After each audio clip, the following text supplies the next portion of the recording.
I think ఒక TV presenter ని movies లో మిమ్మల్ని యాక్సెప్ట్ చేసినంత ఇంకా ఇప్పటివరకు ఎవరిని నేను చేయలేదు. అది మాత్రం ఒప్పుకుంటాను శ్రీ. ఎందుకంటే టెలివిజన్ కి సినిమాకి చాలా పెద్ద అడ్డుగోడ ఉన్న రోజులు. అవును, especially when I started, TV అంటే చిన్న చూపు, చిన్న అవును. చాలా చులకన, పనికిరారు వీళ్ళు అంటే టెలివిజన్ కూడా ఇంకా ఎదగల. అవును. అంత గొప్ప స్థాయి మనకి ఇవ్వలేదు, అంత డబ్బులు ఇవ్వని పరిస్థితుల్లో సినిమాను రమ్మనక టెలివిజన్ ఎదక్క చాలా ఇబ్బంది పడ్డారు అందరూ.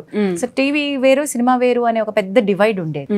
అప్పుడు షిండే గారు, జయంత్ ఫరాంజీ గారు, ఇప్పుడు ప్రసాద్ గారు లాంటి వాళ్ళు, కొంతమంది కో డైరెక్టర్స్ గా ఎదిగిన వాళ్ళు ఉన్నారు. ఇలాంటి వాళ్ళందరూ, పూరి జగన్నాథ్ గారు, వీళ్ళందరూ కూడా టెలివిజన్ చేస్తూ సినిమాకి వెళ్ళిన వాళ్ళు. అవును, అవును, అవును. సో ఈ ప్రపంచం తోటి కొంచెం పరిచయం ఉండి, ఓ ఇక్కడ కూడా టాలెంట్ ఉంది, ఈ టాలెంట్ ని కూడా మనం సినిమాకి పరిచయం చేయాలి అనే ఒక ఆలోచన ఉన్న వాళ్ళతోటి ఇనిషియల్ డేస్ లో మేము వర్క్ చేసాం కాబట్టి కొంచెం ఈజీ అయిందేమో. కానీ అందరికీ అలా లేదు.